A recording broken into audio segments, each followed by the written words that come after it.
कुलधारा भी एक जगह है, पूरा गांव है, कहते हैं 84 गांव का मिला हुआ एक कुलधारा जगह। का भी नहीं किया है, पर वो चीज हो चुकी है।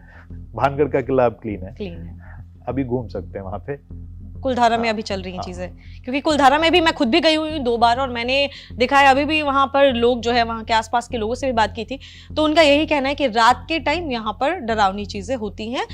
जो टूटे हुए खंडहर जो है वो गिरते हैं वहां से पत्थर, और लोगों की आवाज की जो है, बात करने की आवाज भी आती है वहां से, ऐसा वहां के स्थानीय लोगों का कहना देखो था। बहुत सारी चीजें हैं, कुछ तो आत्माओं की उपस्थिति होती है, कुछ अविद्या तांत्रिक लोग जो है ना अपना प्रयोग करते हैं, तो उस कारण भी जो है ना उन्होंने इस तरह की चीजें जो फैलाई होती हैं कई जगहों पर। तो और कई बार क्या होता है, सिद्ध व्यक्ति इतने सारे होते हैं कि लोग आएंगे उनसे मांगने के लिए ही आएंगे, तो इस तरह की जो है गतिविधियां वहां पे होती हैं कि ताकि लोग कोई आए ना उनको तंग ही ना करें।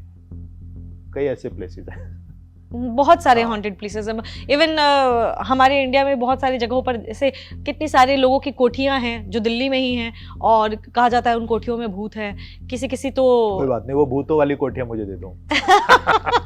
हाँ, आप क्लीन कर सकते हैं।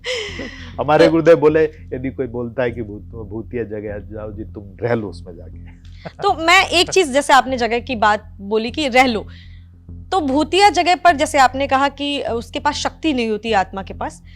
कुछ सालों पहले की बात है, अभी हाल ही में कुछ सालों पहले एक पैरानॉर्मल एक्टिविटीज में शामिल थे, विकास नाम था उनका। जी। द्वारका में वो अपने वॉशरूम में जो है मृत पाए गए थे। वो कहा गया था कि वो उससे पहले कहीं पे उनको कोई, वो यही सारी चीजें पैरानॉर्मल एक्टिविटीज में ज्यादा इन्वॉल्व थे, और वो देखते रहते थे चीजों को, आत्माओं का पता लगाते थे। वो अपने वॉशरूम में मरे हुए मिले थे।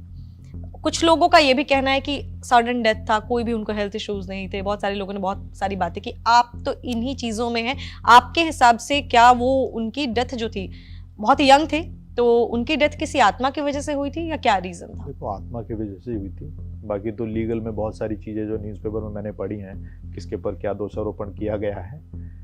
बाकी उनका जो मेन कारण था वो आत्मा के कारण ही था, क्योंकि उन्होंने गलत समय पर उन आत्माओं के विचरण के समय पर हस्तक्षेप किया, जो शास्त्रों के अंदर तंत्र की विधाओं में विधान के अंदर मना है। उस समय हस्तक्षेप नहीं किया जाता, 9 से 12 स्पेशली, और उसी समय वो अक्सर सारी रिकॉर्डिंग किया करते थे।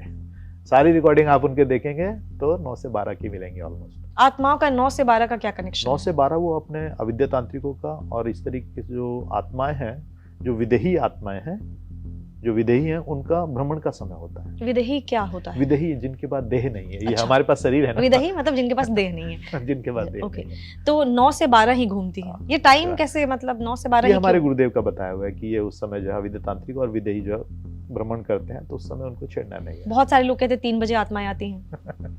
वो अलग चीजें हैं, वो जो उनका जो, बाकी ये भ्रमण का समय, क्योंकि जो एकांत इस तरीके की जो चीजें हैं उस जगह पे वो उनका वास होता है। यानी कि आत्माओं के, जैसा हमें बताया आपने योगी जी ने, कि 9 से 12 उनकी भ्रमण का टाइम होता है, और उनकी जो डेथ थी, और अविद्या तांत्रिक लोग भी उसी समय प्रैक्टिस भी करते हैं। प्रैक्टिस करते हैं।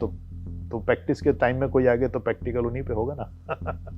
तो उनकी जो डेथ थी वो किसी उसी के कारण, क्योंकि वहां पर जो तांत्रिक की जो आत्मा थी भानगढ़ के किले में, उसी तांत्रिक की आत्मा ने उनको बुला लिया, बोले चलो मेरे साथ, अब तुम भी मेरे साथ में रहो।